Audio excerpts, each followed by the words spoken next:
Hi everyone, we're at Motorex 2018 with Grahame and Colin Barker and the Grand Master winning SPCLFX Holden Ute.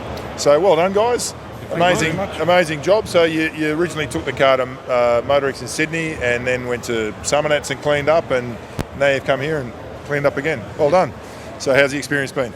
It's been great. It's still sinking in, I think. It's we knew we were up there, but we didn't know whether we were going to win it or not. There's some other very nice cars here. So we were just, we played it by ear, and the result was excellent. We're ecstatic about it.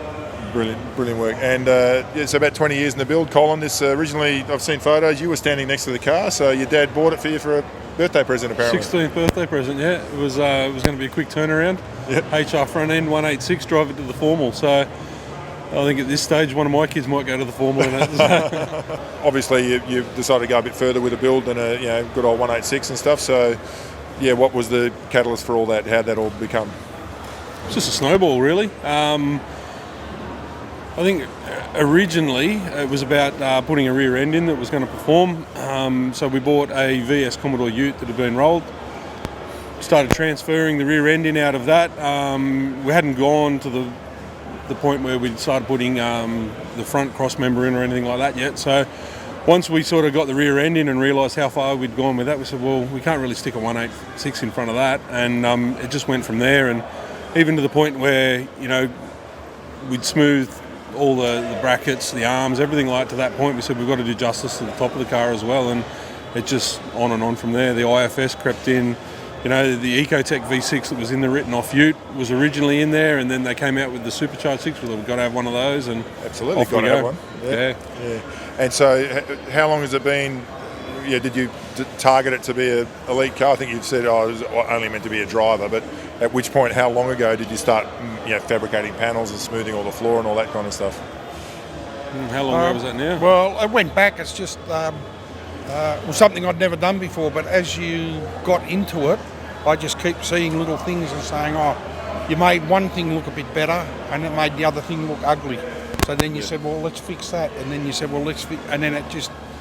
snowballed again. It just snowballed again, and every time I walked in the workshop, they just shake their head at me and go, now what? Oh, great. And so we're getting inspiration, from other car shows? You're going to Summonats or other indoor shows?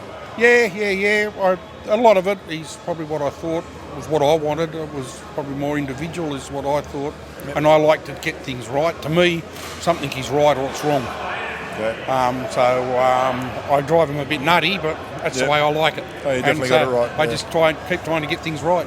So, you got image conversion shirts on there. So they did a lot of the fine detail work. What was their part in the build? Yeah, well, they were limo builders by trade, and Mick Ellard's had a lot of success with his Severed Ruby. He's a port wine mini truck. Yeah, LS powered. So Mick's a neighbour of Dad's for work, and they sort of, when they went out on the streetcar thing, they wanted a launch vehicle to get them off the ground, and they knew that ours was sat somewhere a little dormant, and it was, we got 20 years in the car, and it was January that we finally made the decision to be ready for July for Motorex. So okay, so that's when the push started. The last 6 months was pretty full on then. That last 6 months was from the elite perspective, or superstars as you want to call it. Yep. That was the turning point. It was those boys that it was next level. It was always going to be a nice car,